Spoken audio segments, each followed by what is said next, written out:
Submarine Forces change of command ceremony in Norfolk, Virginia, aboard the USS Washington.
Go with it as is.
Good morning, ladies and gentlemen. Welcome to the change of command and retirement ceremony where Vice Admiral Charles Richard will relieve Admiral Joseph Tofalo as Commander, Submarine Forces and Commander, Task Force 144. In keeping with naval tradition, we will render arrival and departure honors to members of the official party, including a 19-gun salute for Admiral John Richardson, Chief of Naval Operations. As a reminder, uniformed military personnel in the audience should remain covered throughout the ceremony and salute during arrival and departure honors, parading of the colors, and the national anthem. Sub 4 staff, attention. Yes, please rise for the arrival of the official party and remain standing for the national anthem and invocation. Bosun, post the side boys.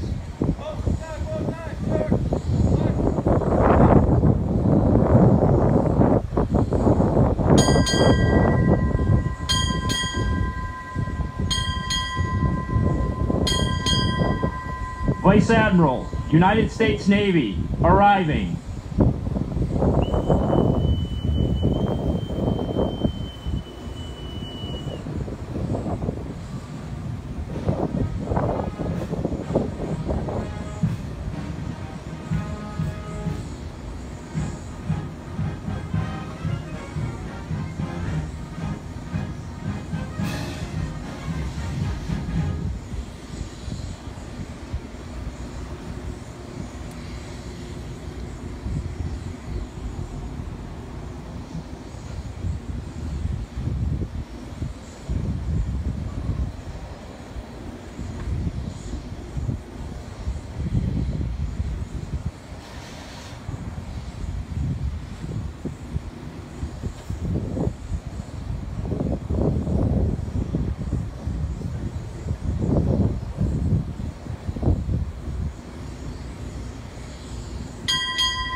Submarine Forces, arriving.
United States Fleet Forces, arriving.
United States Strategic Command, arriving.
Naval Operations, arriving.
Bosun, retire the side buoys.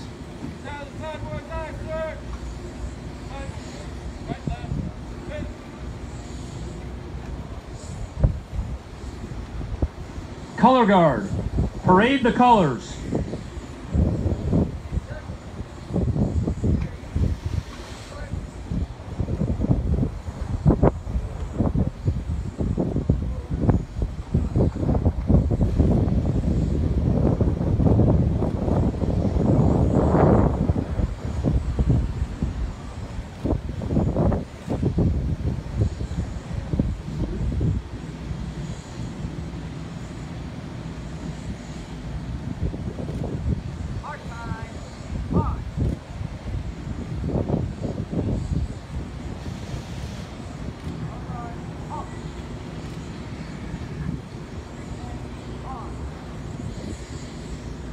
Oh, say, can you see by the dawn's early light what so proudly we hailed at the twilight's last gleaming, whose broad stripes and bright stars through the perilous fight o'er the ramparts we watched were so gallantly streaming, and the rockets' red glare, the bombs bursting in air, gave proof through the night that our flag was still there.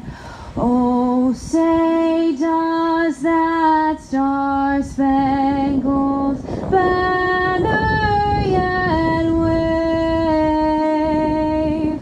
o'er the land of the free and the home of the brave? Color guard, retire the colors.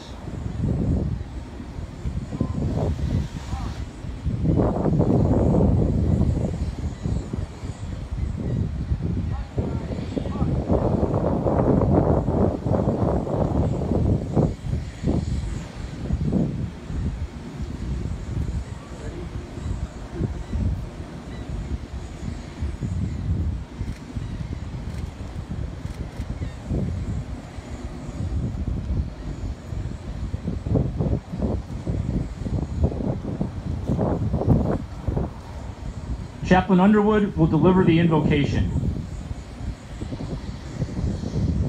Ladies and gentlemen, please join with me as I pray.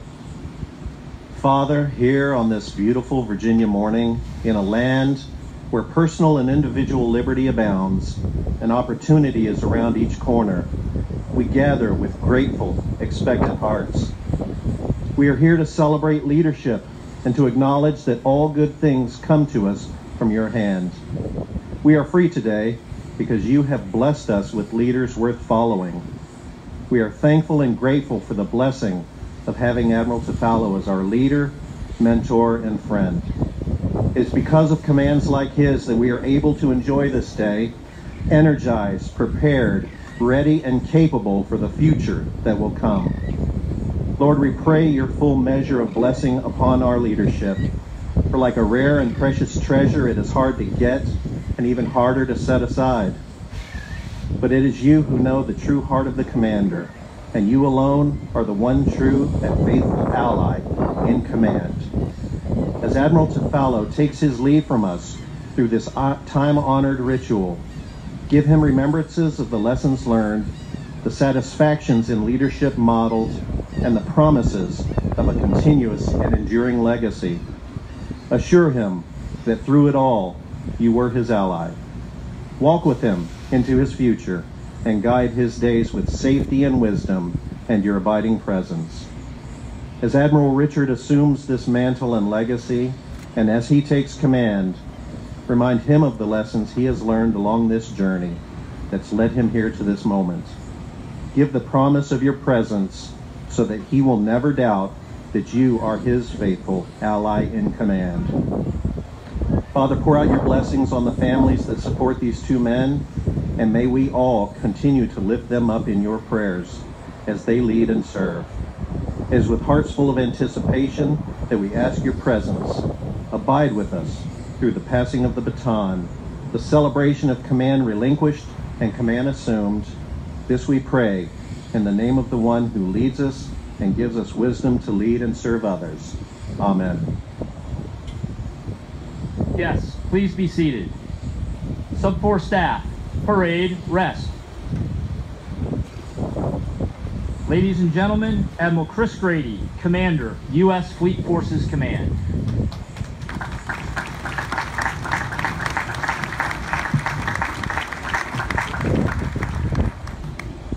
Well, good morning and welcome to Norfolk. Just a note to the chaplain, wonderful, your work is not done. As I look over here, right, I need you to keep the weather up here on the stage, right, to get the weather where we need it.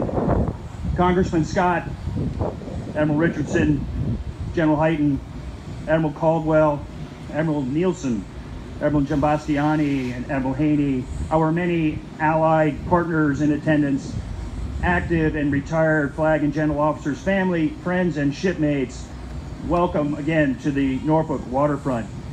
It is a wonderful, though bittersweet day as we celebrate and say farewell to a fantastic leader in my good friend Joe Tofalo, while we also welcome another proven and highly recognized leader in Chaz Richard and welcome him back to the Hampton Roads team. I'm also delighted that so many of the former Submarine Force commanders are here with us today. Your presence honors us all and is a testament to Joe's leadership, the continued pursuit of excellence, and the elite culture that you have all established within this community. It also echoes the tremendous camaraderie that binds this elite submarine force and our Navy team together. And we know that this tremendous success is enjoyed by this community is also about partnerships. And many of those partners are here today. The Navy League, represented by Ms. Mary Ellen Baldwin and Ms. Sheila McNeil, the former national president of the Navy League. Vice Admiral retired Donnelly, the president of the Navy Submarine League and former Sub 4 commander. Rear Admiral retired Chuck Beers, the president of the Dolphin Scholarship Foundation and chairman of the board of the Hampton USO. And we're delighted to welcome the Honorable Rita Sanders, the mayor of Bellevue, Nebraska. So again, I welcome you all back to Norfolk. Now, Joe, you have done a fantastic job fostering these extremely important relationships while ensuring our military to civilian commitment and bond remains strong and prosperous.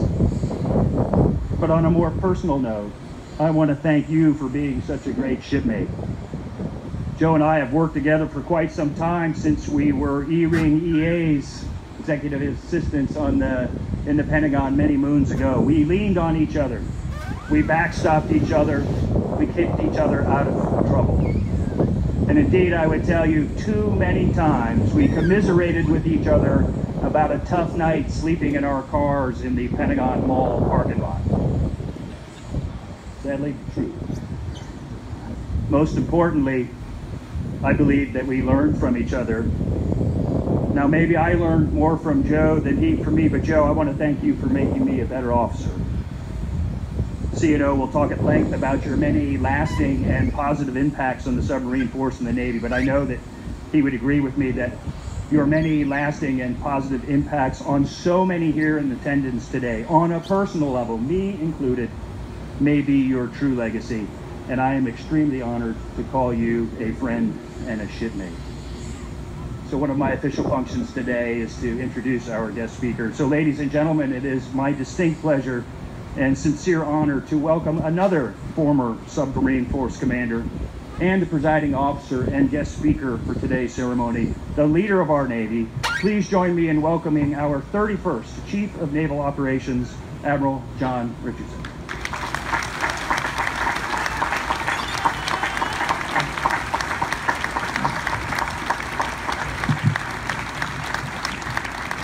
Well, good morning, everybody. It is absolutely fantastic to be back here in Norfolk. It is fantastic to be back on the waterfront.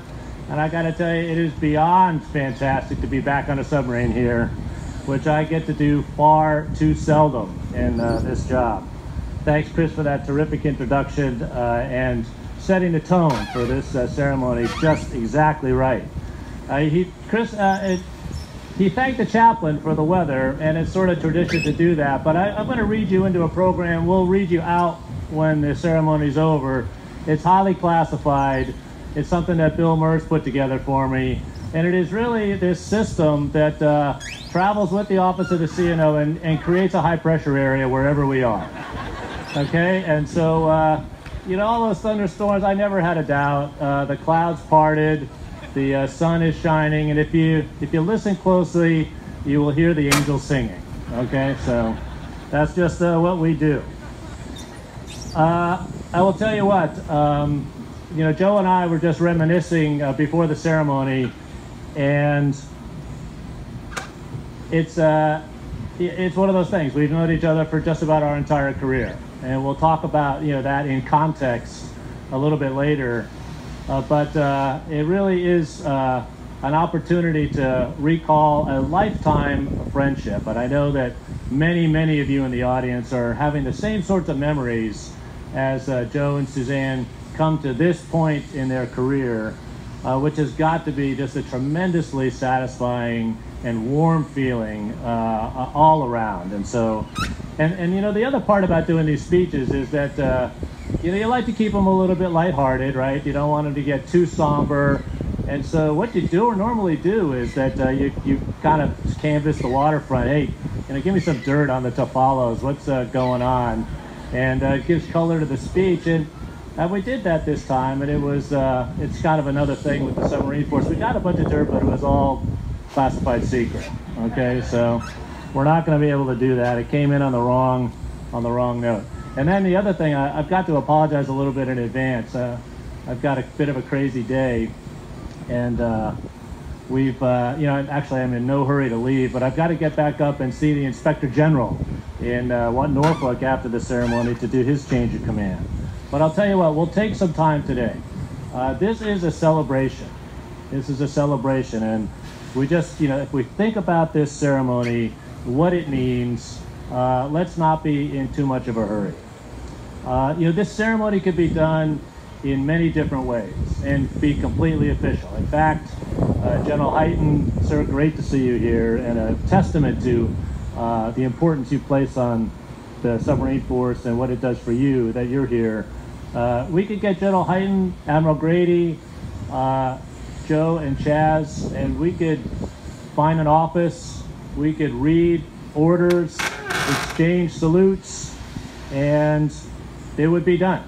It would be 100% official and completely legitimate.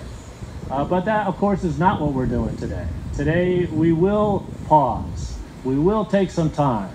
We'll get in our dress uniforms, we'll put the command in formation, and we'll witness this event. And I think we do this, from my perspective, for three important reasons.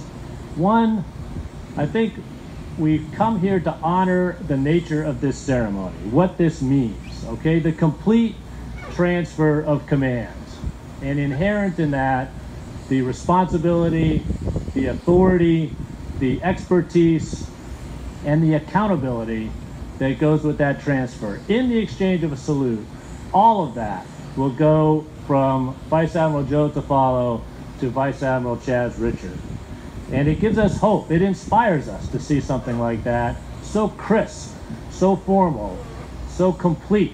And in this day, when many are fleeing from any sense of accountability, it is refreshing to come here and become reinvigorated by the nature of this ceremony.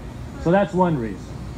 The second reason is that we bring the team out, the command out, to witness this transfer, all right? And that's important as well, because just as the mantle of command will move from Admiral Tofalo to Admiral Richard, so too does the command's allegiance and their loyalty.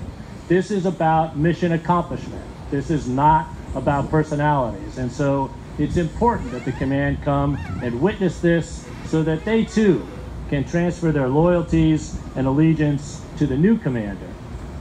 The third reason, and the one we'll spend a little bit of time on today, is that it gives us a chance to just kind of settle back and reminisce about the enduring and meaningful accomplishments of the Tofalos as the head of the Submarine Force and over a career of dedicated service. So let's not be in too much of a hurry.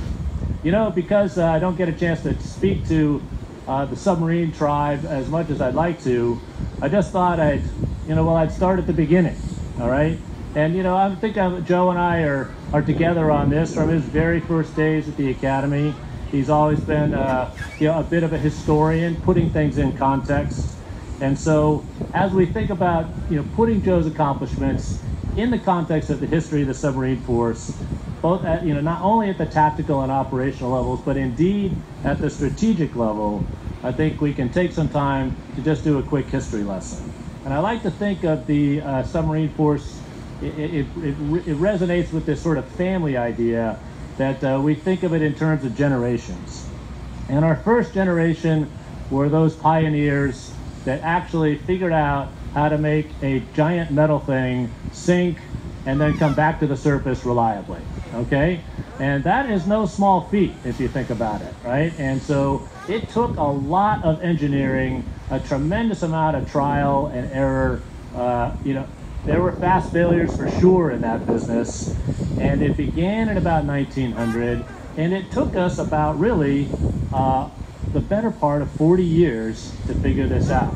I mean, we had fits and starts, but it took us about 40 years or so, 39, 40 years, to get to a submarine that was not only reliable and safe, but had the range, had the payload, had the volume on board to be able to do legitimate warfighting in the service of the nation. And so this pioneer generation was so important. Their work persists today, some of the fundamental work that they did. And they finished in the 40s just in time to hand the mantle off to the second generation, which we could call the warfighters. This is the cadre of young commanding officers, young sailors, young submariners who figured out how to make sense of that command that came on December 7th to execute unrestricted warfare. They had to figure that out on the fly, and they did a magnificent job doing that. They had to think much more broadly than their training had led them to believe, create this submarine force, create this warfighting capability in stride. And it took 2 or 3 years during the war to do that, right? right? We had to work through not only operational challenges, but also weapons challenges, tactical challenges, and also improving every step of the way. And at the end of the day, at the end of the war, it turned out to be amazingly effective, with roughly 6% of the Navy responsible for sinking about 55% of the total tonnage, a tremendous cost imposed on the enemy. At the end of the war, one of the most exciting periods in our national history, certainly from an engineering and innovation standpoint, the third generation picked up the baton and moved forward into the atomic age. If you think about the pace with which we moved forward from the theory of splitting the atom to putting a submarine underway, an aircraft carrier underway, propelled by a nuclear propulsion plant, it's an amazing testament to what the nation can do when it puts its mind to it. And with the ability to take a submarine and keep it submerged, you know, this truly was a revolution because it brought with it transformation in so many other areas. So now the submarine was truly a creature of the deep. It could stay down there for a long time. And so we had to learn about oceanography. We had to learn about ocean acoustics. We had to learn about inertial navigation. We had to learn about satellite navigation. We learned about missile technology, guidance systems. The whole shooting match were all inspired and driven forward by this revolution of the atomic age. We did all that in about 12 years. Today, we can't even do the paperwork in 12 years, right? And so it really is good to reflect back on that time and get a sense for what we can do. And that was absolutely key. Innovations like the Los Angeles class submarine, the Seawolf class submarine, those were the decisive moves that brought the Cold War to an end on our terms. And really, what was the response? The Soviet Union had no response for that capability. In fact, you know, this is the generation that brought Joe and myself into the Submarine Force. We came and started to fight the Soviets, right? And it was this exciting time in our force. You literally could be sitting in your living room on a particular night, and you would get the phone call, and it's time to go down to the waterfront, start up the reactor, and get your ship underway. And the only thing that was known is that the next day you were missing from imagery. And I'll tell you what, that was cool, right? That was cool. That dynamism, that import to the national security, the fact that you could be called on a moment's notice, everybody was in. Certainly the sailors and crew were in. That was super cool. The families were also in. That was really cool. Hey, where's Dad? I don't know. I don't know where he left last night. When's he going to be back? Not so sure. But hey, we knew it was exciting. We knew it was important. And that was part of the coolness of being in the force. Hey, look behind me if you can. We've got sort of the recent manifestation of that in Harry S. Truman. Look behind you. I'm sorry. We got turned around. Right? Harry S. Truman is one of the biggest symbols of restoring that type of excitement, that type of dynamism, that type of unpredictability back into our Navy. No longer will we get underway and go to a prescribed box that we have been to over and over again. You're not going to know what we're going to do when we get underway. We're going to keep it saucy, we're going to keep it unpredictable, and we're going to impose a little bit of cost on the enemy, okay? So that's Admiral Grady's good work to stitch that all together in a meaningful way. Fourth generation, today, all right? Let's call them the innovators. That's what we'll call them now. History will be the true test of your ultimate name. This generation, fueled by Moore's Law, fueled by exponential pace, fueled by the ability to connect and communicate and to calculate faster than ever before. This team, the team of innovators, was defined by minds like Admiral Tofalo. Our recent national defense strategy outlines a return to great power competition, kind of hearkening back to days and conditions under which Joe and I joined. And as it was then in World War II, as it was in the Cold War, so it is today. when the stakes go up, we turn to the submarine force to lead us out and to set the conditions for victory. If you think about World War II being the last time when control of the seas was really contested, this presents both challenges and opportunities as we get back into that mission. And few people in the world understand what this means more than Joe Tofalo. He cut his teeth on the Cold War, so he knows what existential competition is about. And his warfighting spirit, his enthusiasm for the mission is infectious and a characteristic of our force. And if you think about just what Joe has done to posture the submarine force, to get them ready for this fight, it's almost impossible to characterize it, but I'm going to give it a shot. And you know, if I was on ESPN right now, this is when you would see all the numbers kind of float around my head and those sorts of things. Just allow me to run down the scorecard a little bit by the numbers. Admiral Tofalo and the Submarine Force team employed 70% of the nation's accountable nuclear assets flawlessly as the undersea leg of the strategic deterrent triad, executed 101 ballistic missile submarine patrols and 14 planned and no-notice D-15 missile test launches, and continued a success rate of 100% alert coverage, just as the Submarine Force has done since 1960. So, General Hyten, I think with that scorecard, it's no wonder that you're here, and I know that Joe was proud of every moment that he served in your command, delivering that fundamental capability. For Admiral Grady, Joe was equally prolific, produced 49 attack submarine deployments and 21 guided cruise missile submarine cycles in the same period of time. He, for the very first time, he reloaded the Tomahawk land attack missiles on a Virginia-class submarine while deployed, right after they did the most recent strikes into Syria. And he did that in 1/3 of the prescribed time. Joe was just beating the team, inspiring them on to set this new record. While he did this amazing operation, achieved this amazing operational tempo, Joe and the team did so in a way that was very safe. During his tenure, in fact, for the past 5 years, I think, Joe, there have been 0 Class A mishaps in the submarine force. 0.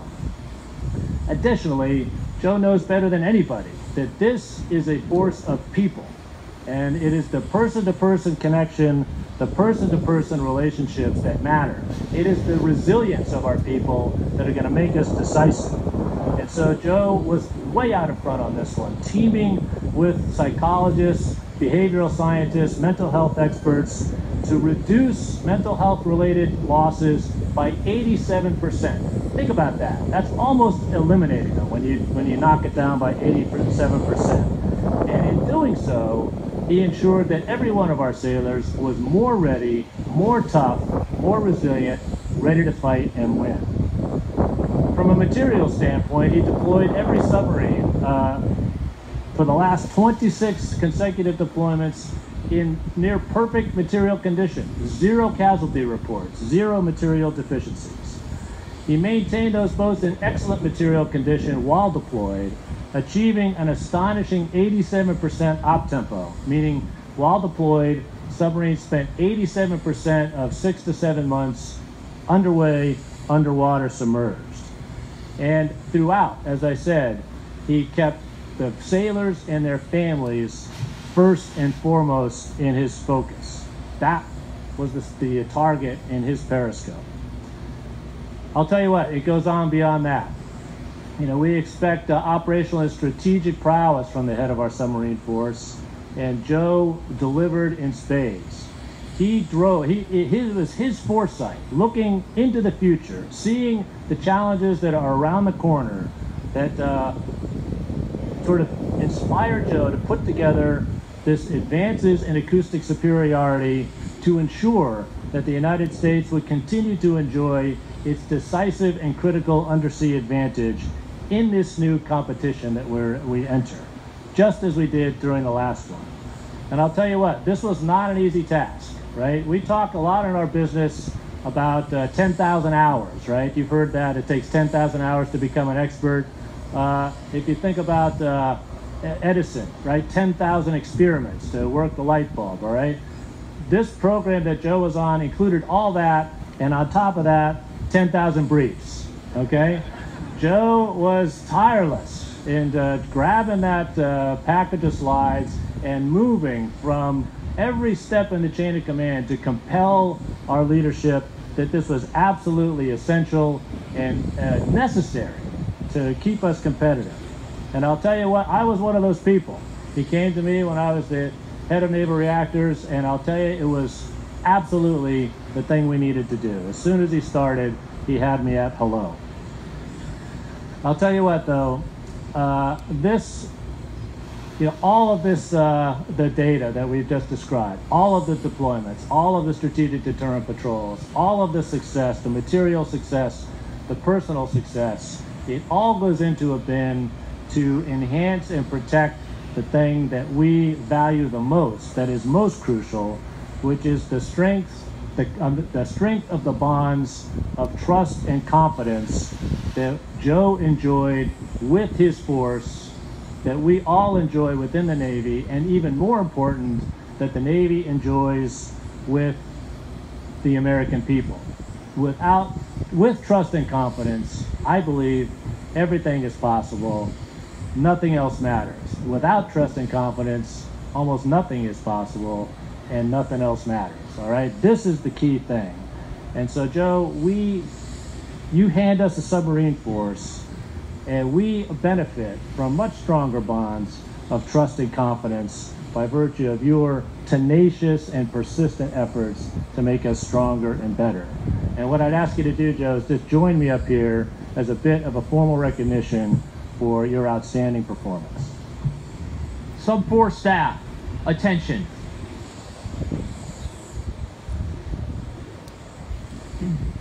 From the Department of Defense, citation to accompany the award of the Defense Distinguished Service Medal to Vice Admiral Joseph E. Tofalo, United States Navy, distinguished himself by exceptionally distinguished service as Commander, Submarine Forces, Commander Task Force 144, and Deputy Joint Maritime Force Component Commander, United States Strategic Command, from September 2015 to September 2018. During this period, while employing 14 ballistic missile nuclear submarines and 70% of the nation's accountable nuclear warheads, he directed the flawless execution of 101 strategic deterrence patrols and 14 successful ballistic missile test firings. His extraordinary leadership and employment of the Submarine Force directly contributed to the continued credibility of the nation's strategic deterrence mission.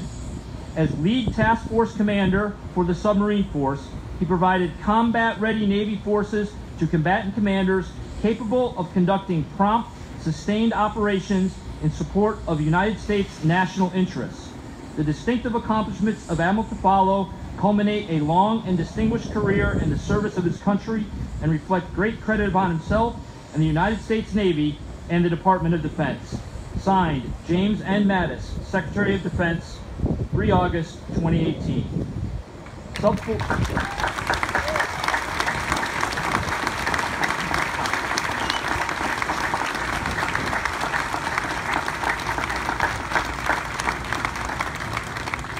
Sub 4 staff, parade, rest. But wait, there's more. You know, it has been a long and distinguished and just meaningful career that the Tofalos have had.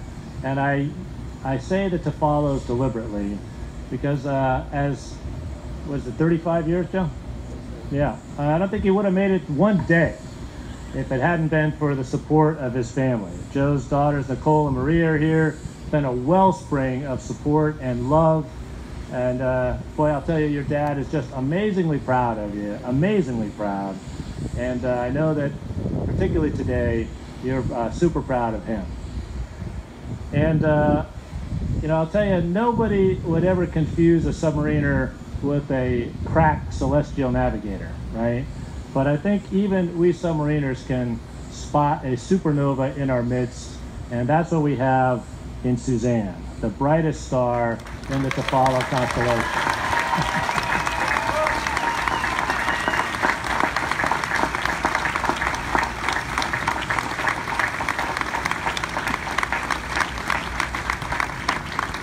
Suzanne actually, some time ago, and if you know Suzanne, you know that this is absolutely 100% true. She challenged me at this speech. She said, okay, I want to see something a little bit special. I did get a nice smile from the supernova comment, so, and I think that's exactly appropriate. She's been by Joe's side for every step of 30 years, through every move, every deployment, every underway, every return to home port, and also, in addition to sharing the sacrifice that Joe has made for our nation, Suzanne on her own has made an indelible and important mark on the Navy, in particularly the strength of our families. And drawing on her expertise and super considerable talent as an educator, Suzanne developed the Operational Stress Control Deck Plate, Senior Leader, and Command Master Chief courses for the 21st Century Sailor Office. She authored the first standardized curriculum and refresher training for the Casualty Assistance Call Officer program, extremely important program that we have. Spearheaded the research, design, development of over 20 courses, including 7 major curriculum projects for fleet and family support centers. Facilitated countless live and online working groups, courses, train-the-trainer sessions in topic ranging from transition assistance to financial management. And then the time that Suzanne and Dana and I have really enjoyed together is chairing the Spouse Leadership Education Continuum to really recast and make so much more coherent the education, training, resources, and mentoring, the full body of support available to our Navy families, in particular our Navy spouses. And so I think it is safe to say that, like all of us in retirement, Joe will assume his proper title of Suzanne's husband. All right? Suzanne, would you please come up and join me for a formal recognition?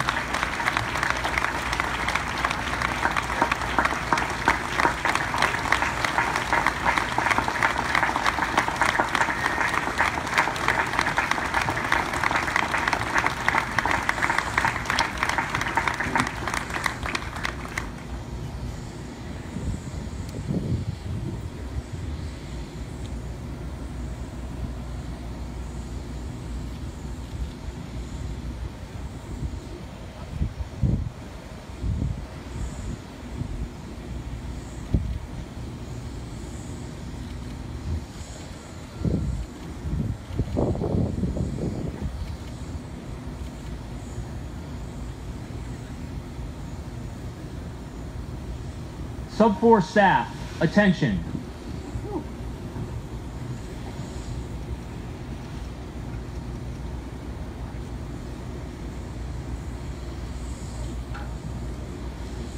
Certificate of Award. In the appreciation of distinguished public service to the Department of the Navy, the Secretary of the Navy takes pleasure in presenting the Distinguished Public Service Award to Mrs. Suzanne L. Tofalo for services set forth in the following citation. For distinguished public service in direct support of the United States Navy from September 2015 to August 2018, while serving alongside her husband, Commander Submarine Forces. Mrs. Tofalo worked closely with the Chief of Naval Operations to co-author the Navy's Family Framework, the foundation for our fleet-wide family programs. In support of the Chief of Naval Operations line of efforts to strengthen our Navy team for the future, she contributed countless hours training flag officers, senior executives, major commanders, and their spouses at annual symposiums. She furthered the Navy's strategic partnerships by visiting and graciously receiving numerous foreign dignitaries, officials, service chiefs, and their spouses. And while visiting Navy installations, she engaged leadership to ensure the highest quality of service was provided. A leader and mentor to various Navy support organizations, she significantly contributed to the Navy's family's ability to advance the Navy's overall mission. Mrs. Suzanne L. Tofalo's dedicated support and commitment to the Navy reflected great credit upon her and were in keeping with the highest traditions of the Department of the Navy. Signed, Richard V. Spencer, Secretary of the Navy.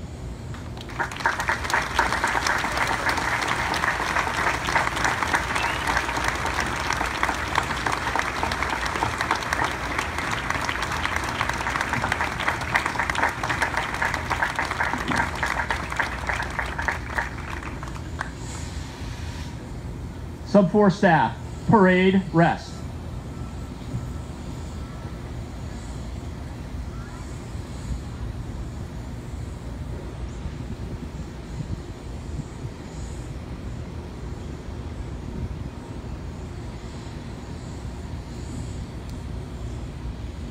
Okay, so while Suzanne is taking her seat, I just want to point out also that we have with us Suzanne's mom, Teresa, and she's in the house looking great at 90 years old. Let's give Teresa a round of applause.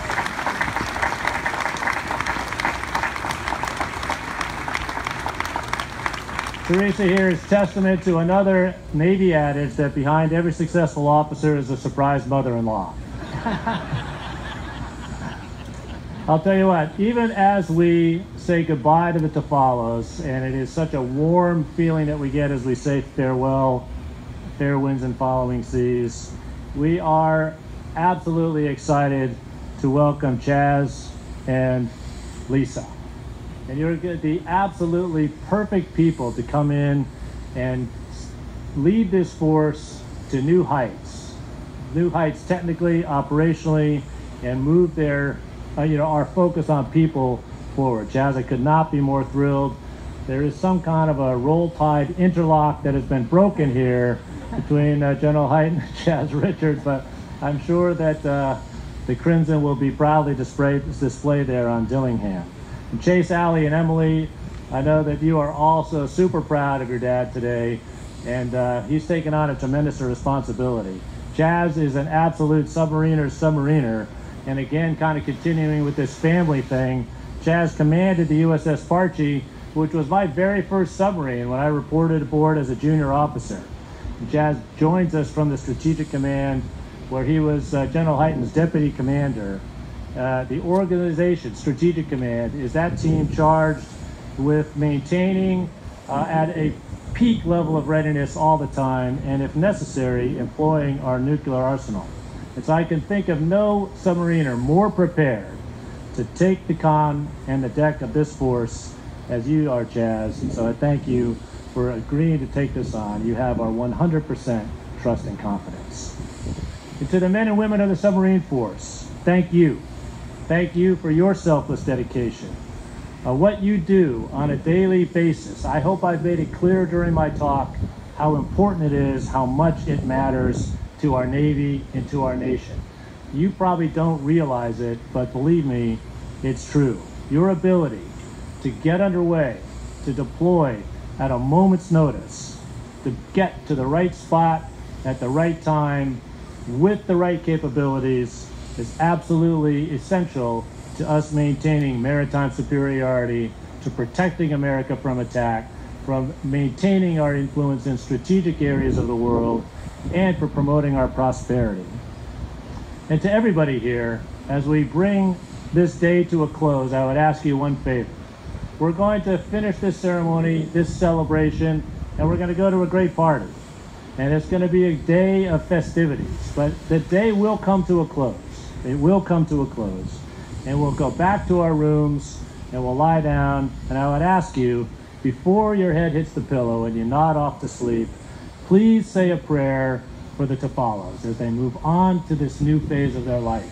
A prayer of gratitude for the mantle of responsibility that they have so gracefully carried during these 35 years in the Navy. Say a prayer for the Richards, right? For the responsibility that they now shoulder leading this incredibly important force, and pray for all of our sailors, soldiers, airmen, Marines, and Coast Guardsmen deployed around the world in harm's way, protecting this very fragile thing that we call freedom. Thank you all very much.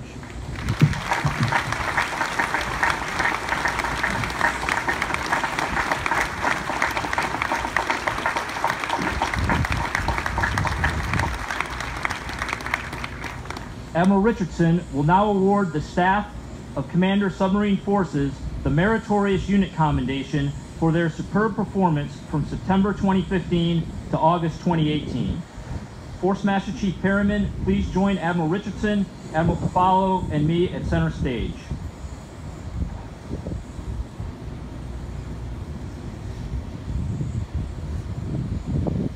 Secretary of the Navy, takes pleasure in presenting the Meritorious Unit Commendation to Commander, Submarine Forces, for services set forth in the following citation. For meritorious service from 11 September 2015 to 3 August 2018, the personnel of Commander Submarine Forces consistently provided combat-ready forces to combatant commanders capable of conducting prompt, sustained operations in support of U.S. national interests. In the Western Atlantic, COMSUBFOR planned and integrated submarines, maritime reconnaissance patrol aircraft, integrated undersea surveillance systems, surface theater assets, and the first distributed and netted undersea sensor system in support of urgent combatant commanders' requirements. Demonstrating a consistent commitment to people-centeredness, COMSUBFOR dismantled long-standing cultural norms by integrating modern performance psychology into a cohesive program to build sailor resiliency. This approach drove improvements in actual personnel readiness by more than 7% per unit, resulting in the best waterfront submarine personnel readiness in corporate memory. By their truly distinctive accomplishments, unrelenting perseverance, and unfailing devotion to duty, the officers and enlisted personnel of COMSUBFOR reflected credit upon themselves and upheld the highest traditions of the United States Naval Service.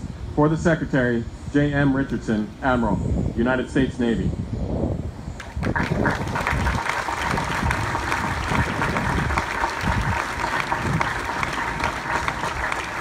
Staff, parade, rest.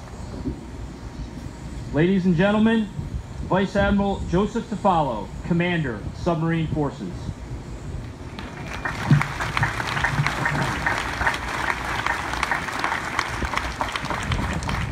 I will now read my orders.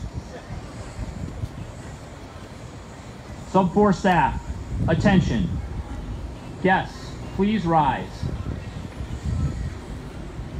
From Chief of Naval Operations to Vice Admiral Joseph E. Tofalo, United States Navy. Subject, CNO Order 1983. When relieved, detached from duty as Commander Submarine Forces, you will be transferred to the retired list in the grade of Vice Admiral. Officer of the deck, hull down my flag. Aye, aye, sir! Quartermaster, hold down Vice Admiral's control flag! Bandmaster, sound off.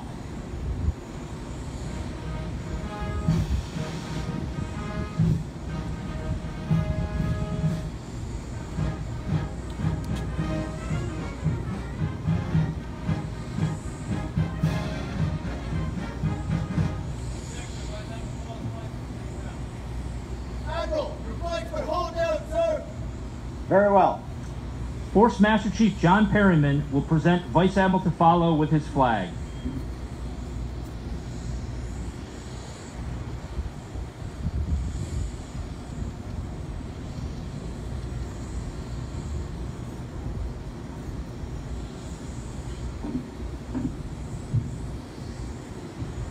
Vice Admiral Richard, I am ready to be relieved. Ladies and gentlemen, Vice Admiral Charles Richard, Prospective Commander, Submarine Forces.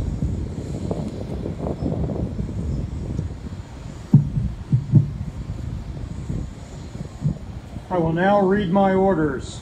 From Chief of Naval Operations to Vice Admiral Charles A. Richard. Subject, CNO Order 1283. When directed by reporting senior, detach as Deputy, U.S. Strategic Command, and report for duty as Commander, Submarine Forces. Admiral Tofalo, I'm ready to relieve you.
Officer of the deck, break my flag. Aye, sir! Quartermaster, take Admiral Richard's flag! Take Admiral Richard's flag, aye, sir! Bandmaster, sound off.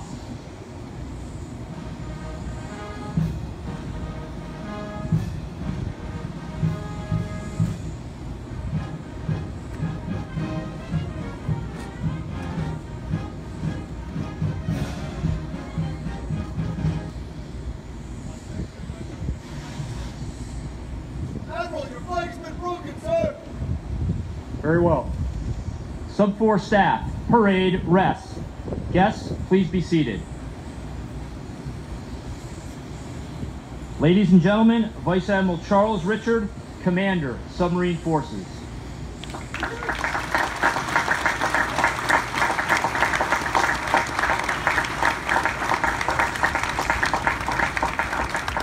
Thank you, Rob. And thank you to the officers and crew of USS Washington for making this such a memorable day for Joe and I. You know, I'd ask you, we've got a number of people in the audience who don't necessarily see the Navy Day today like those of us that work here all the time. So I ask you to take a moment and just look at this ship and look at the sailors that you see on this ship. This is one of our newest Virginia-class submarines. And I'll tell you that it is Washington, her sister ships, and most importantly their crews are why we have an advantage in the undersea domain today. Congressman Scott, CNO, General Hyten, Admiral Grady, fellow flag and general officers, distinguished guests, friends, family, and most importantly, the sailors, civilians, and families of our submarine force, thank you so much for being here today. So the mission of the submarine force today is clear. We are back in a world that is in the midst of major power competition, something that we have not seen in many decades. And in that competition, our strength under sea is a key advantage that we have. The leadership you see on this stage and across our Defense Department have precisely communicated the nation's expectations of our submarine force. And under Admiral Tofalo's leadership, the force has delivered. That will not change on my watch. With so much at stake, we cannot let up, and we must continue to execute our missions with a continued sense of urgency. General Hyten, as your naval component underneath Admiral Grady, we are clear in our understanding that strategic deterrence is the highest priority mission in the Department of Defense. And for everybody else, if you don't believe that, deeply, viscerally, come see me. I will change your mind. CNO, sir, as one of your type commanders, also under Admiral Grady, we are clear that undersea superiority is an advantage that has to be maintained as a part of the larger fleet, and we will deliver, sir.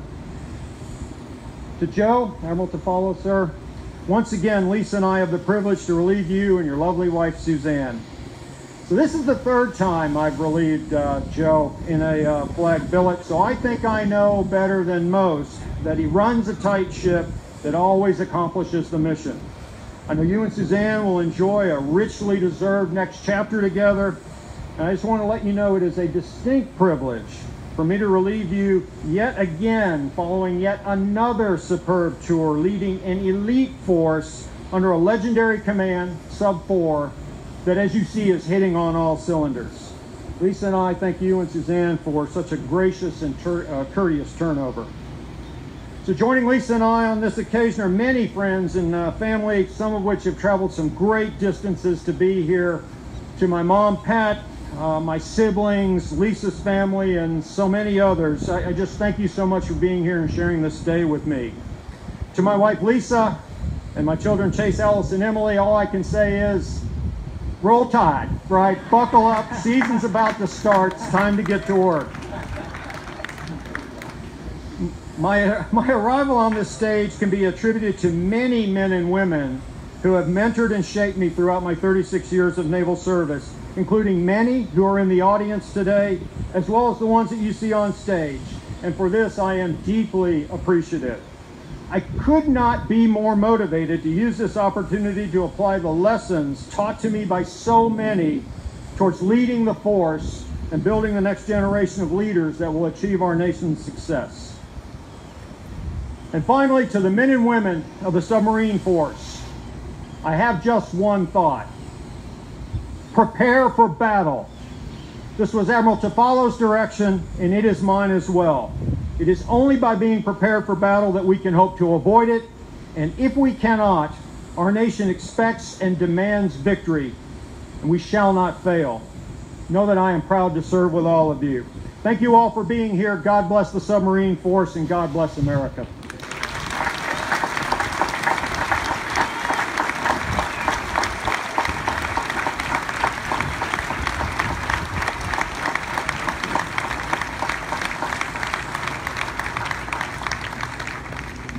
Ladies and gentlemen, this concludes the change of command portion of the ceremony. The retirement ceremony is a time-honored tradition recognizing the achievements of honorable service and the sacrifices made by both the individual retiring and the supportive family so necessary for endurance and success. Today, we not only witness a change of command, but we pause to reflect upon Vice Admiral and Mrs. Tofalo's 35 years of dedicated service to our country. Admiral Richardson will now present Vice Admiral Tofalo with his retirement certificate. Sub 4 staff, attention.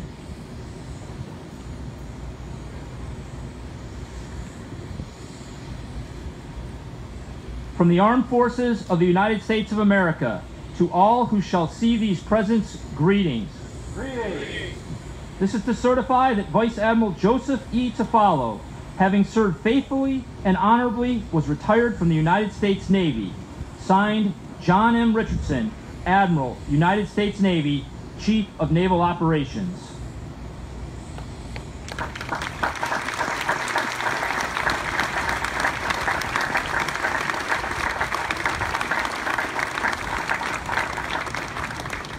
Sub 4 staff, parade rest. Ladies and gentlemen, Vice Admiral Joseph Tofalo, United States Navy, retired.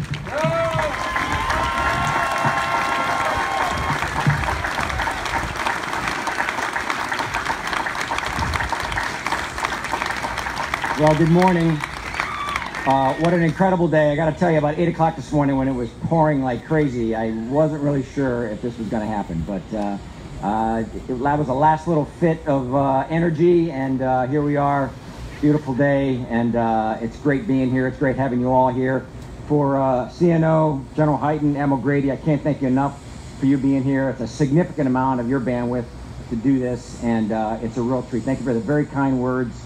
And although it's not lost on me, it takes 3 4-stars to make sure Tofalo actually departs the pattern. So, great. 60 years ago today, 3 August 1958, USS Nautilus reached the North Pole and became the first submarine in history to do so. This top-of-the-world historical reference is certainly fitting, because today I likewise feel like I am on top of the world, as it has been the honor of my lifetime to command the greatest submarine force the world has ever known. A force made up of 24,000 outstanding active-duty government civilians, reservists, and their families, who combined are only about 4% of the greater Navy, yet operate 25% of the warships and 70% of our nation's accountable nuclear weapons. Like the team effort that it took to get Nautilus to the North Pole, I would not be standing here today were it not for the support of numerous mentors, shipmates, family, and friends. It is my desire to thank as many of you as possible, but if I miss you, please accept my apologies in advance. Let me start with the senior flag officers who have played a major role in my career, including Admirals Virgil Hill, Joe Lopez, John Greener, John Richardson, Cecil Haney, Frank Caldwell, Jay Donnelly, and Mike Connor. Thank you for the amazing opportunities that you gave Suzanne and me, and for the example that you and your spouses set, from high-functioning executive leadership to humility in command. I am extremely proud of the Submarine Forces' performance over the past 3 years, which was made possible by the superb leadership of its submarine flag officers, major commanders, TICOM staffs, and unit commanding officers. I'll start by recognizing the tremendous partnership with the Pacific Submarine Force commanders during my tenure, Admirals Fritz Rogie and Darrell Caudle, and the current Chief of Staff, Tony Carullo. They all know that keeping the entire submarine force tightly aligned under our commander's intent document was extremely important to me, and their teams did this seamlessly. Earlier this year, we issued the 2.0 version of the commander's intent, and it was intentionally designed as a turnover document to ensure no loss of momentum on our key submarine force lines of effort. Next is the third signatory to the commander's intent, those flag officers that have served as Director of Undersea Warfare, OPNAV N97, during my tenure. Admirals Chaz Richard, Bill Mers, John Tamman, and SES Brian Howes. These men, along with the leaders of PEO submarines, Dave Johnson and Michael Jabaley, executed the vision of the submarine force, overseeing a $21 billion a year budget and ensuring we maintain undersea superiority well into the future. Under this outstanding leadership team, the last 3 years have seen the following. Columbia, the future of our nation's sea-based strategic deterrent, is now a program of record and on track for construction start in October of 2020. Virginia-class 2 per year delivery rate is now a reality. Virginia Payload Module is now a program of record for Block 5+. The Acoustic Superiority Program, including the Large Vertical Array, is now installed on a Virginia-class submarine. We started building heavyweight torpedoes again for the first time in 20 years. We recently shot a Harpoon from a submarine for the first time in 22 years. And also in the works are other advanced submarine-launched missile systems like Maritime Strike Tomahawk. This is an amazing body of work, and having served as the Director of Undersea Warfare myself, I know how incredibly hard N97 and all of Team Submarine has worked to make these things happen. You have my deepest respect and gratitude. For Chaz Richards specifically, this is the third time that he has relieved me. And each time I have left knowing that the team is in superb hands. You are the absolute right commander to take this force to the next level, and I know that is exactly what will happen. Although I got to tell you, Chaz is a little bit concerned about this relief pattern thing, because he asked me what I was going to do in retirement. I told him I was going to be a Walmart greeter, so I think he's a little concerned about that being his next assignment. But we'll muscle through that, Chaz. Other Washington, D.C. leaders that have been instrumental in supporting me include Admirals Terry Benedict and Johnny Wolf of Strategic Programs, Admiral Bob Burke, Mr. Brett Genoble, and Captain Brian Davies from UPERS, and SES Steve Troutman of Naval Reactors. You and your teams have been tremendous partners. Thank you for your invaluable leadership. Turning to the waterfront, I'll start with our highest priority mission, strategic deterrence, and the outstanding leaders of Kings Bay, Georgia, Admiral Randy Kreitz, Mike Holland, and now Jeff Javelin. In the 300 years prior to the 1945 advent of nuclear weapons, the great powers of the day were involved in 5 to 7 major wars per century, with a minimum estimated average of 1% of the world's population perishing each year due to armed conflict. This includes huge spikes in World War I and World War II. By some estimates, 70 million people died in World War II. In the 70 years since World War II and the advent of nuclear weapons, that average percentage drops significantly by a factor of 10 to approximately 0.1%. We've certainly had terrible regional conflicts and terrorist acts, but world war amongst the major powers has been non-existent. For those who argue the irrelevancy of nuclear weapons, I say on the contrary, we use them every day. We're using them right now as we pause in freedom and conduct this time-honored change of command ceremony. The Navy's design for maintaining maritime superiority clearly states strategic deterrence is foundational to our survival as a nation. And I could not be prouder of Team Kings Bay and the contribution they make every day to maintaining that foundation. Supporting the flag officer leadership in Kings Bay are top-notch Commodores, including Rear Admiral Bill Houston, Rear Admiral Select John Spencer, Captains Bob Worth and Chris Nash. Next is the superior leadership of the Undersea Warfighting Development Center under Admirals Jeff Trussler, Jimmy Pitts, and now Butch Delaga. I also could not be prouder of the successful stand-up of UWDC, the reinvigoration of tactical development, a redesigned and updated Undersea Tactical Objectives Roadmap, 2 incredibly successful ISEXs, and the ASW certification of 3 theater task forces and 8 carrier strike groups, thereby directly contributing to worldwide Navy warfighting readiness. The rest of the Groton, Norfolk, and Naples waterfront leadership is equally strong, with superb leaders like Commodores Ali Lewis, Dave Ute, John McGonigal, Brian Sitlow, Carl Hartsfield, Marty Muckian, Roger Meyer, and Admiral Tom Ishii. Together, their teams have generated or operated, on average, 1 SSN per month headed to the pointy end of the spear. And they do that laser focused on high standards and comprehensive ship and crew readiness. I can think of no truer tests of this readiness than combat performance, represented by the recent first ever Virginia-class launch of a Tomahawk missile by USS John Warner. When the nation breaks glass and pulls the submarine lever, everything must work perfectly, and it did. Well done, team. There is one other category of submarine force support that comes from the local community, the submarine community, and family services. People like Mary Ellen Baldwin, Sheila McNeil, Chuck Beers, John Paget, Tim Oliver, Keith Post, Kathy Nelson, and Debbie Lucas, just to name a few. You and those you represent are amazing in your work, and you have my sincerest thanks. The Submarine Force headquarters staff is, in my opinion, the best TICOM in the entire Navy. And CNO, thank you for honoring us today with the presentation of the Meritorious Unit Commendation to recognize that superior performance. To lead this amazing team, I have been blessed with 3 superstar chiefs of staff, Admirals Blake Converse. Every success of this office has been driven by these 3 men, and I will be forever indebted to for their visionary leadership and their tireless efforts. My executive director, Don Hoffer, has been the driving force behind the Undersea Rapid Capability Initiatives, helping me mainstream the use of unmanned systems in the support of real-world combatant commander objectives, and also providing excellent fiscal and civilian personnel management counsel.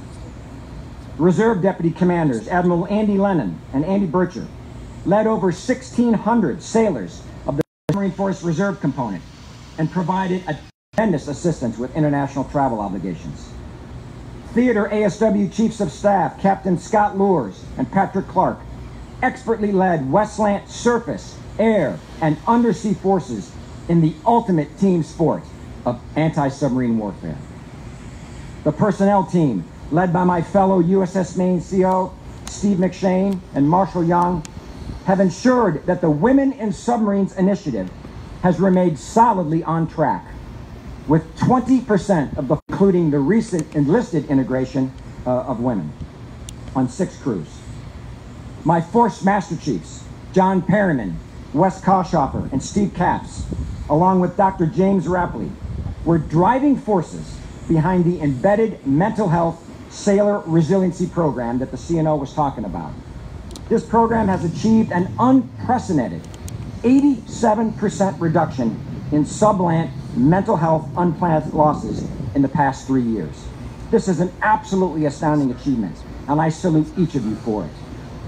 I was fortunate to have an incredible 1-2 punch from the operations and intelligence teams, Captain Adam Palmer, Mr. Brian O'Neill, and Commander Mike Owen. They oversaw an integrated effort that was responsible for training, special equipping, and certifying submarines for highly sensitive missions of great importance to the security of the United States. Ultimately, this effort unlocks the nuclear-powered submarine's unique access and ability to project power far forward, opening anti-access area denial doors that might otherwise be closed to the greater joint force. My maintenance shop, under the leadership of Captains Gerhard Sumlai and Mike Timoney and Mr. Mo Montana, work magic every day. Again, the CNO cited this statistic. Their team achieved an unprecedented 26 consecutive submarine deployments in a row in the past 3 years, CASREP-free, an absolutely amazing achievement. The Plans and Policy Team under Captain Dan Packer set the standard for international engagement at the TICOM level. The cornerstone of this engagement in South America is the Diesel-Electric Submarine Initiative under the leadership of Juan Fernandez. One U.S. ambassador to South America recently told me that the DESI program is the most significant mill-to-mill program he had ever seen. The communication staff, under the leadership of Rob Zalaskis, not only carries out the complex duties of a broadcast control authority, handling 30,000 messages per month, but they have led the way in cybersecurity, assured timing, and improved submarine communications. The Training Directorate, under the leadership of Captain Kevin Mooney and Mr. Rick Current, have been at the leading edge preparing submarines for the high-end fight with our comprehensive FRTP tuning initiative. They have also set the standard for the Navy with our Force Improvement and Operational Safety Program. In the 5 years prior to 2013, and the CNO alluded to this, in the 5 years prior to 2013, our submarine force regrettably had an average of 2 Class A mishaps per year. In the 5 years since 2013, that same force has had an unprecedented 0 force-caused Class A mishaps. This alone is an amazing accomplishment. But when combined with the fact that the submarines deploy at a rate that is twice that of the Navy average, an 18-month by 36-month cycle, while maintaining an 87% on-time deployment rate and an 87% op-tempo deployed, you can fully see why the work of this group is so vitally important. The Strategic Forces and Commander Task Force 144 teams, headed up by Captain Craig Gummer, performed flawlessly in the no-fail mission of strategic deterrence. As cited in the Muck citation, in the past 3 years, the combined Atlantic and Pacific submarine forces have done 100 SSBN patrols, 100% alert coverage, and 14 out of 14 successful missile test firings. A deterrent is nothing without credibility.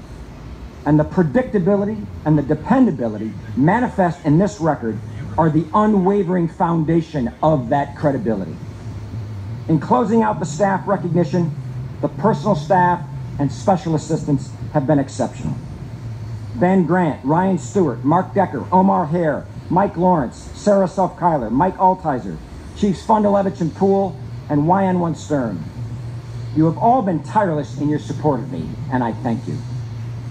But as impressive as these submarine force leaders and staff are, none of what I have outlined would be possible without the great American sailor, represented today by the side boys you saw, who are Sailors of the Year from Norfolk Submarines. I thank you and your families from the bottom of my heart. To the sailors and the rest of the force, I challenge you to continue your emphasis on competence and character, relentlessly pursuing your theoretical maximum performance as both individuals and teams. In an external atmosphere where the truth does not always seem to matter, I also challenge you to continue to do everything with honesty and integrity. Revel in the hard facts and the certitude of being a standards-based organization. For the spouses and families, please know that all of us who serve know full well we could not do what we do without you. In recognition of our spouses and families, allow me to single out my force ombudsman, Amy Anderson. She is the best in the Navy, literally. She is the recipient of the Sybil Stockdale Navy Ombudsman of the Year Award. Thank you, Amy.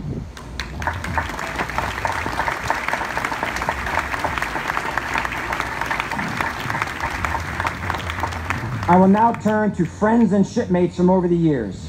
We are very grateful for everyone who was able to join us, but I cannot recognize you all. The speech is getting long, I know. But I would be remiss if I didn't call out a few. For Dan and Debbie Forney, Dan's my Naval Academy roommate and a served submarine major commander. He and I started this journey 39 years ago. Thanks for always being there, Dan. Today, Dan heads up the class of '83 contingent of about 30 strong, sitting right over here somewhere. Raise your hands there, 83. Go hard. All right. For Dietrich Kuhlman and John Yoon, congratulations on your retirements last month. With the three of us off the dance floor, I believe there are only 8 in the class of 83 left standing, including now Vice Admiral Craig Fowler, who is with us here today. And Craig, that 3rd star looks great. Nobody deserves it more, brother. Congratulations.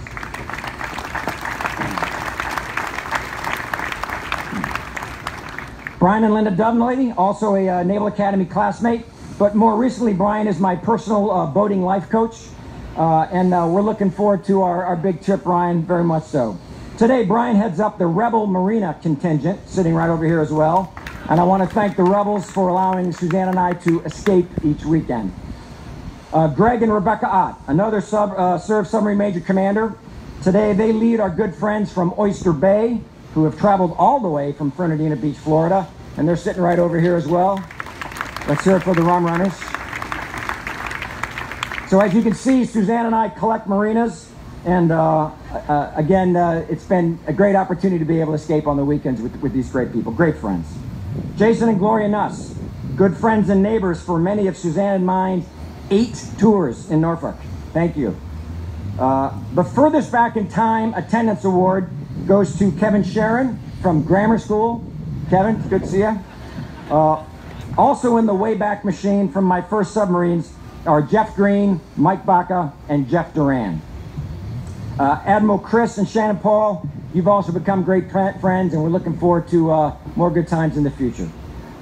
Saving the most important for last, the final category is, of course, family. I'll start with my siblings, Rosemary, Mike, Ann, and cousin John Posner. As I am the youngest of 4, obviously, you all have been there from the beginning. And I thank you all for the love and support over all the years. Thank you very much. From Suzanne's family,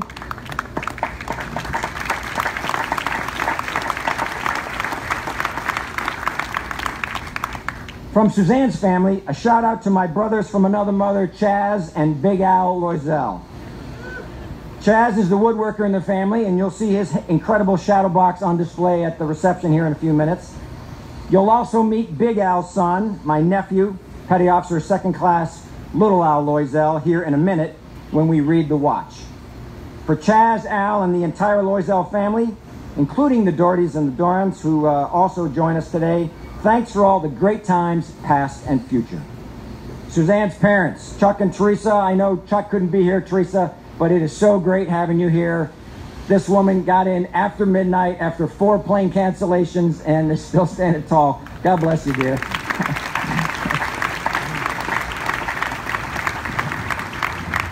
Recently joining the Tofalo clan with the marriage of our daughter Nikki is the Newmans from Cleveland, Ohio, headed up by our son-in-law Ben.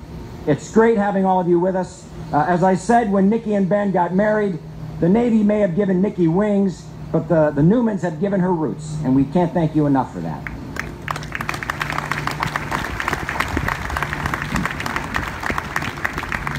The head of Tribe Tofalo was, of course, my father, Captain Frank Tofalo. If you look at the upper left corner of the 3rd page of the photo collage in your program, you'll see a picture of then Lieutenant Frank Tofalo as officer of the deck on board USS Portland as the Japanese surrendered at Truk Island in 1945. No pressure, but this war hero legacy and an outstanding 35-year career of his own was the standard that I aspired to.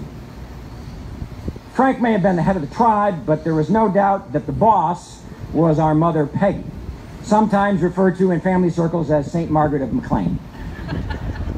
You'll also see on that same page, in the upper right-hand corner, a photo of Yeoman First Class Peggy Azaway, one of the early enlisted women in our Navy. It should be clear to you that with the respective Navy service of my parents, both in uniform and as spouse, Suzanne and I had tremendous role models. Between my parents' career and ours combined, we total 48 Navy moves. This Navy life is all I've ever known.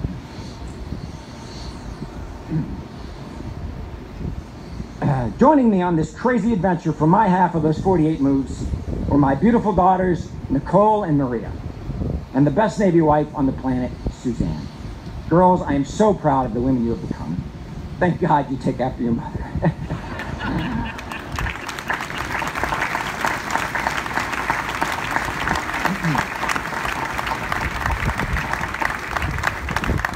So, Sue, it's been an amazing journey watching them move your piano end over end down a switchback staircase.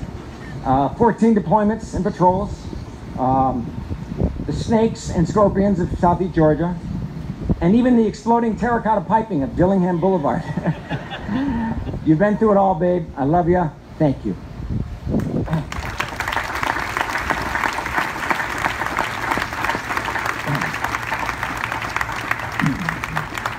On behalf of Suzanne and I thank you for joining us here today. We are truly humbled by your presence. Serving the submarine force in the nation has been the honor of a lifetime. May God bless the submarine force and the United States of America. Thank you.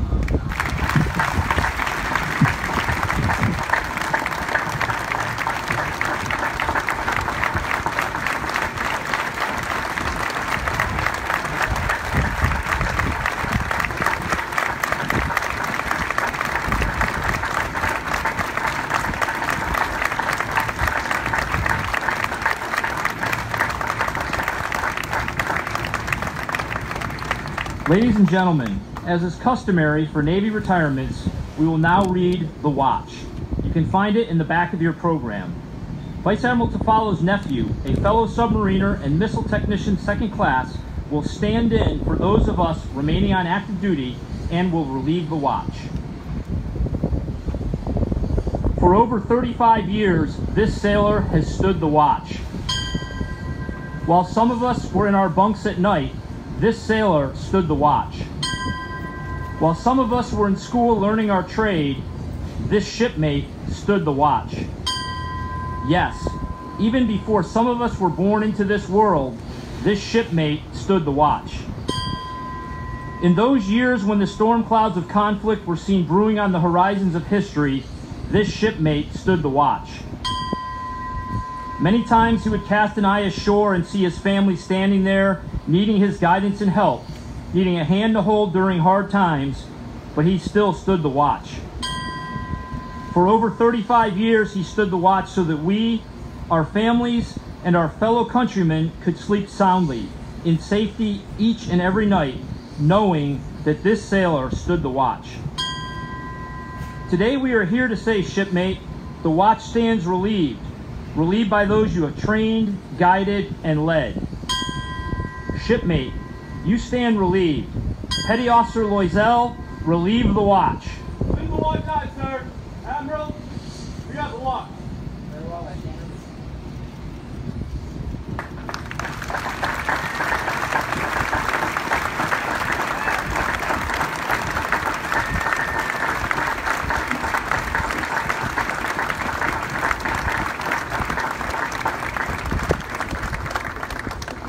Sub 4 staff, attention. Guests, please rise for the benediction and remain standing for the piping ashore of Vice Admiral and Mrs. Tofalo and the departure of the official party. Underwood will deliver the benediction. Ladies and gentlemen, please join with me as I close in prayer. Eternal Father, we begin this prayer as we begin all prayers, with gratitude and thankfulness. We celebrate and are thankful for this morning, for lives of variety and possibility, for friends of depth and commitment to great causes larger than ourselves, for opportunities that broaden and deepen, for loved ones that require and inspire, and for challenges that search and test us in new ways. May we all treasure these moments of ceremony, this way of letting go and moving forward. And may we all be covered by your hand, Father, as I close this morning with the blessing. The Lord bless and keep you. The Lord make his face shine upon you and be gracious to you. The Lord turn his face towards you and give you peace. Amen. Bosun, post the side boys.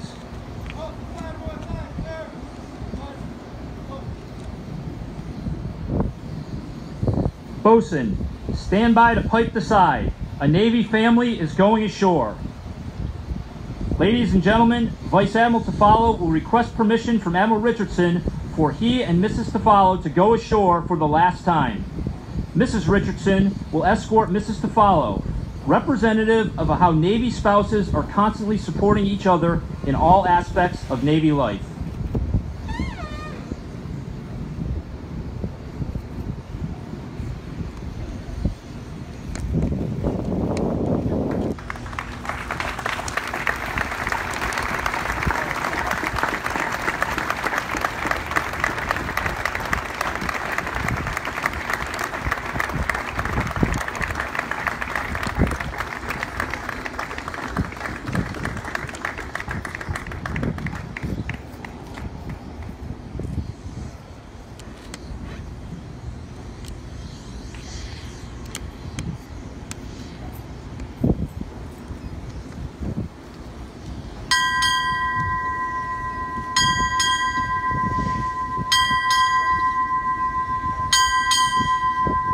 Vice Admiral and Mrs. Tofalo, retired, departing.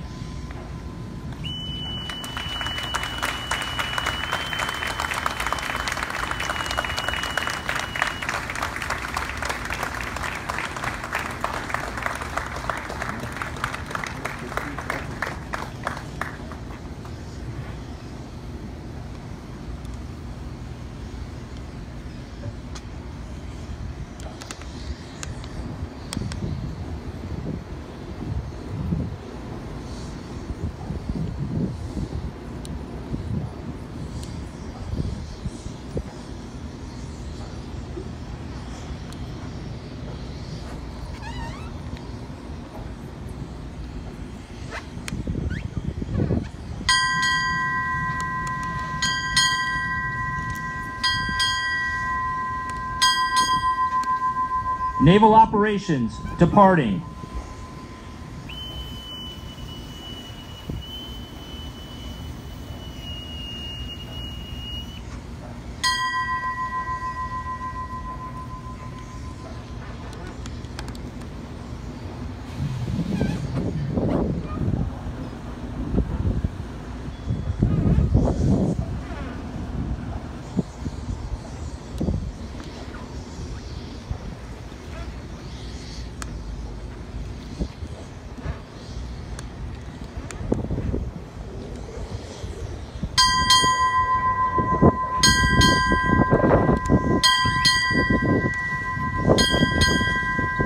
United States Strategic Command, departing.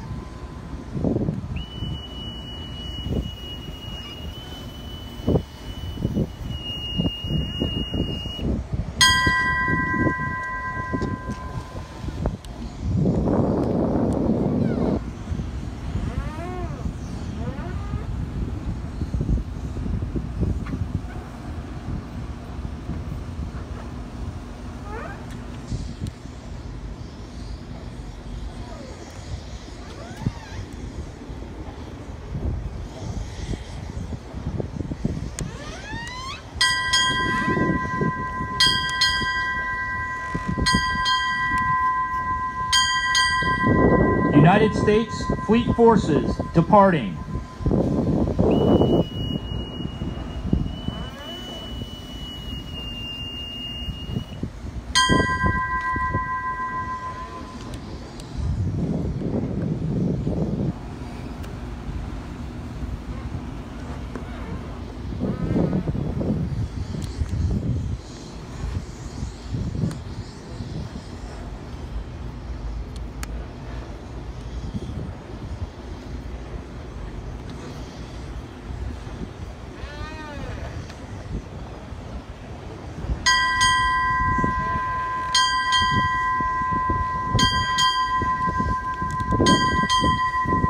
Submarine Forces, departing.